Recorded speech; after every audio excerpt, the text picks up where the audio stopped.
ਸ਼ਹੀਦੀ ਸਭਾ ਦੇ ਦਿਨਾਂ ਦੇ ਵਿੱਚ ਸਮਾਜਿਕ ਰਾਜਨੀਤਿਕ ਤੇ ਹਰੇਕ ਵਰਗ ਦੇ ਨਾਲ ਜੁੜੇ ਲੋਕਾਂ ਦੇ ਵੱਲੋਂ ਦਸ਼ਮ ਪਿਤਾ ਦੇ ਬਹਾਦਰ ਸਾਹਿਬਜ਼ਾਦਿਆਂ ਦੀ ਸ਼ਹਾਦਤ ਨੂੰ ਨਮਨ ਕੀਤਾ ਗਿਆ।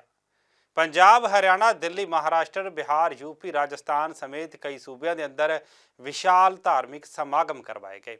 उत्थे ही पंचकूला दे विच साहिबजादियां दी शहादत नूं नमन करन दे लई समागम करवाया गया। समागम के दौरान केंद्रीय गृह मंत्री अमित शाह भी पुजे। उन्होंने साहिबजादियां दी कुर्बानी नूं याद करदिआं शहादतां नूं सिजदा कीता।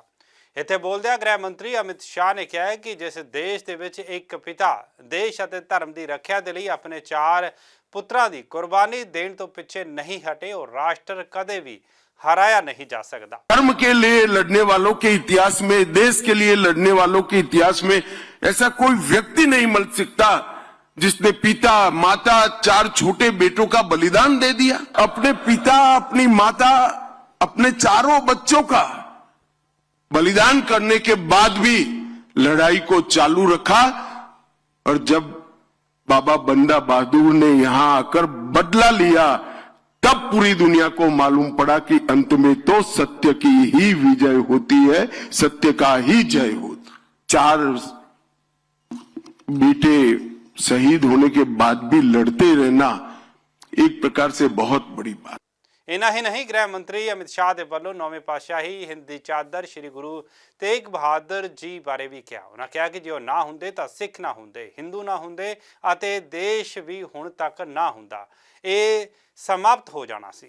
कई लोग आज भी झिझकते हैं, मगर मैं हमेशा कहता हूं कि ये नवम गुरु न होते तो भारत में कोई भी ना हिंदू होता ना सिख होता, सब हमारे संस्कार धर्म समाप्त हो जाते। और इसीलिए उनको हिंद की चादर कहते हैं। उनको पंजाब की चादर नहीं कहा, उनको हिंद की चादर कहा गया। पूरे इतने विशाल देश के सभी धर्मों की रक्षा के लिए उन्होंने अपना बलिदान दिया। शहादतां नूं याद करदिआं उन्होंने इस मौके यह भी कहा कि आने वाली पीढ़ियां दे विच देश भगती, धर्म अते मनुखी मुल्लां प्रति अटुट समर्पण की भावना नूं जगाउण दा भी मौका उन्होंने मिलिया। उन्होंने भी कहा कि यह हफ्ता भारतीय इतिहास का सब तो शोकपूर्ण पर नाल ही गौरवपूर्ण हफ्ता भी है, जिस तों यह पता लगता है कि बीजेपी गुरुआं नूं हमेशा याद करती है, नमन करती है। तुहानूं सुणाउंदे हां की कुछ क्या हरियाणा के अंदर हुए समागम दे विच केंद्रीय गृह मंत्री अमित शाह ने। मैं कई बार मेरे मत क्षेत्र में गुजरात में भी कहा हूं, अगर गुरु तेग बहादुर न होते तो हम कोई हिंदू न होते, कोई सिख नहीं होता, पूरा भारत समाप्त हो गया होता। इस देश पर नवम गुरु के जो उपकार है वो 5000 साल के बाद भी इसका शुक्राना अदा नहीं हो सकता, कोई भूल नहीं सकता। जब कश्मीर के पंडित उनके पास गए और कहा हमारा जबरन धर्म परिवर्तन हो रहा है, हमें बचाइए, आप ही बचा सकते हैं, तब उन्होंने, उनके मुख से एक वाक्य निकला कि ये जुर्म तभी रुकेगा धरती कोई महान आत्मा का बलिदान मांगती है।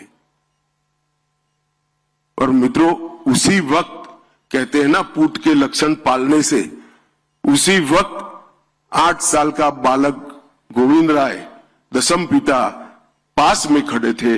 उन्होंने क्षण का भी विचार करे बगैर कहा कि आपसे महान कौन हो सकता है, अगर बलिदान देना है तो आपको ही देना चाहिए। एक 8 साल का बच्चा अपने पिता को कहता है कि आप तो बड़े महान हो, अगर बलिदान देना है तो आपको देना चाहिए, रोक के धर्म परिवर्तन को।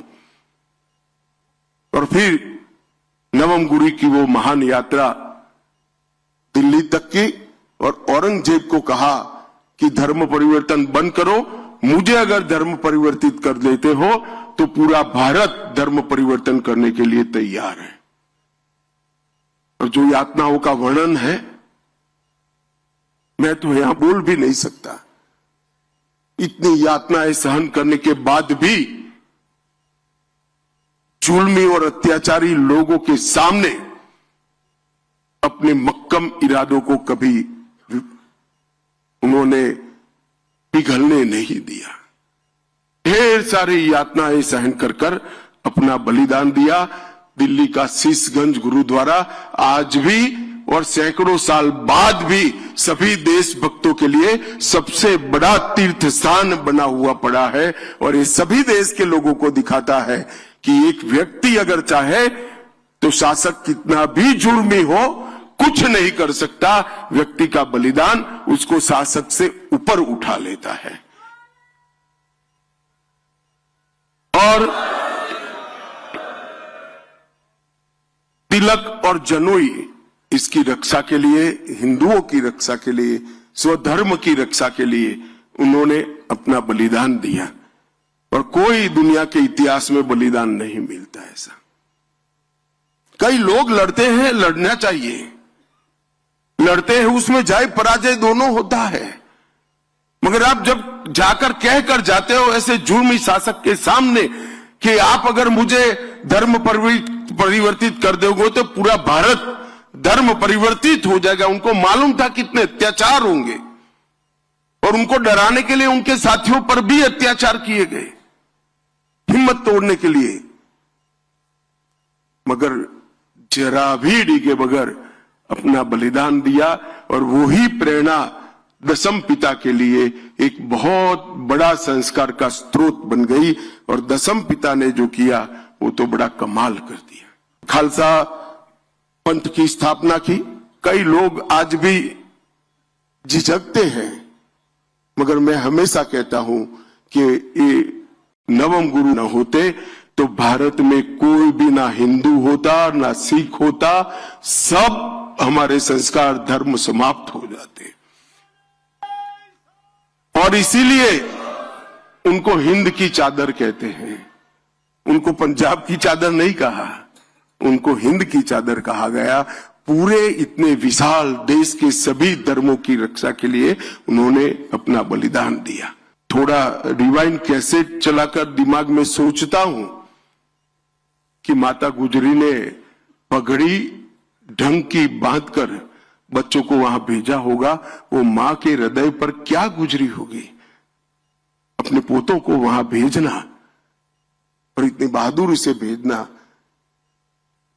कि तुम गुरु गोविंद सिंह जी के बेटे हो, कहीं झुकना मत, डरना मत, धर्म के लिए अड़िग रहना।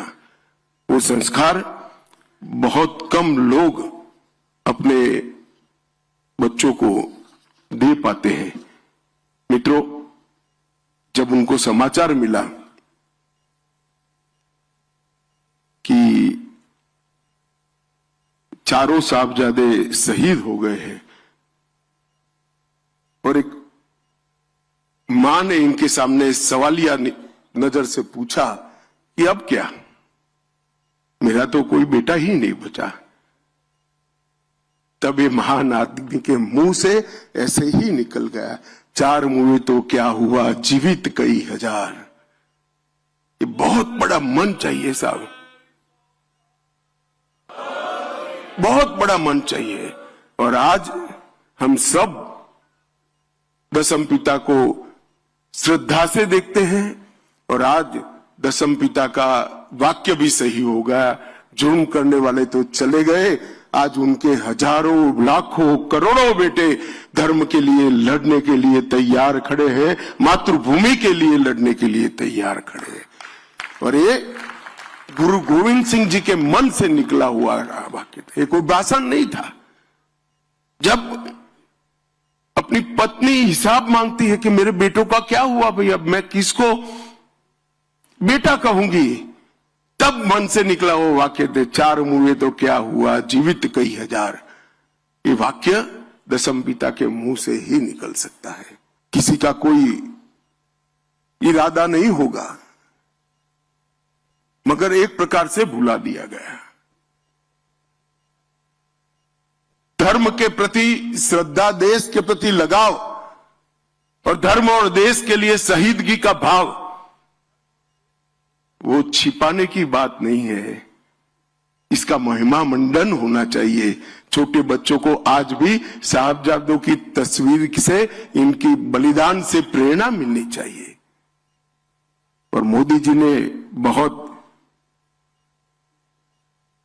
मन से तय किया कि 9 जनवरी 2022 को प्रकाश पर्व के दिन ने तय किया कि 26 दिसंबर को पूरे देश में वीर बाल दिवस मनाया जाएगा और पूरा देश गुरुओं के वो वीर बालकों के प्रति शुक्राना अर्ज करेगा। आज मैं यहां आया हूं, 3 साल हो गए। 3 साल से इस देश की केरल हो या तमिलनाडु, गुजरात हो या बंगाल, हर प्राथमिक स्कूल के अंदर साहबजादों का 26 दिसंबर को जीवन कवन पढ़ा जाता है। उनके जीवन पर निबंध लिखने की स्पर्धा होती है और उसमें दोनों साहबजादों के नाम से इनाम भी दिया जाता है।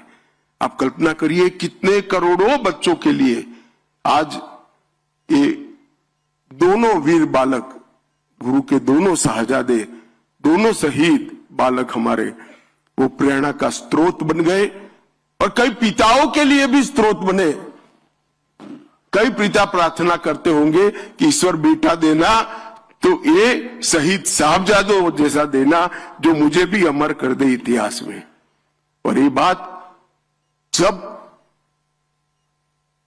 ये सप्ताह मनाने का तय किया और वीर बाल दिवस को हमने बहुत मन के साथ मनाने की शुरुआत करी है। भारत सरकार ने, सभी राज्य सरकारों ने इसकी सहायता की है। किसी भी पार्टी की हो, किसी ने मना नहीं किया।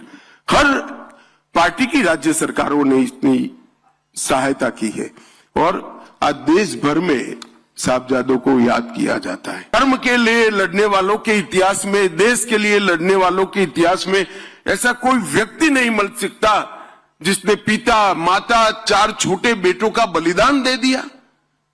कुछ नहीं बचा और इसीलिए सर्वंस दानी का देश की जनता ने उनको मान दिया है। कोई सरकारी पद्मश्री, पद्म विभूषण नहीं है।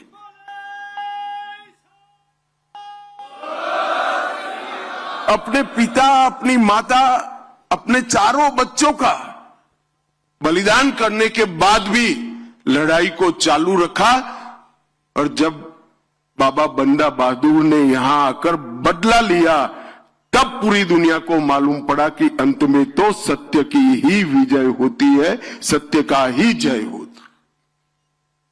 ये जो जुझारूपन है, धर्म के प्रति समर्पण है, मातृभूमि के प्रति प्यार है, ये पूरे देश के सभी लोगों को जानकारी देने का एक अवसर है। 4 बेटे शहीद होने के बाद भी लड़ते रहना एक प्रकार से बहुत बड़ी बात। भारत के स्वतंत्रता के इतिहास में बहुत दर्दनाक महीना माना जाता है और जिन साहबजादों की बात करना चाहते हैं, बाबा जोरावर सिंह जिनकी उम्र सिर्फ 9 साल थी, बाबा फतेह सिंह जिनकी उम्र सिर्फ 7 साल, उनको डराया गया, समझाया गया, लोभ दिए गए, मगर सिंह की तरह दहाड़ते हुए कोई लोभ में आए बगैर मृत्यु को पसंद किया, क्योंकि मैं इस पिता का बेटा हूं जो इस देश के लिए, इस देश का अपने धर्म के लिए कोई बलिदान देते हुए पीछे नहीं हटता है। ये भावना इतने बच्चे में, इतनी कम आयु में पैदा भी नहीं हो सकती है। शायद माता गुजरी का संसर्ग ही होगा, संपर्क ही होगा, जिसने गुरुओं के पूरे संस्कार इस बच्चों में फूट फूट कर भरा दिए। मित्रों, जब हम आज इतने सालों के बाद हम इस घटना का याद भी करते हैं तो रोंगटे खड़े हो जाते हैं। देश भर के युवाओं को, चाहे किसी भी प्रदेश में बसते हो, उनको दशम पिता का जीवन, कवन और साहबजादों की शहीदगी ये बताना हम सबका राष्ट्रीय दायित्व है।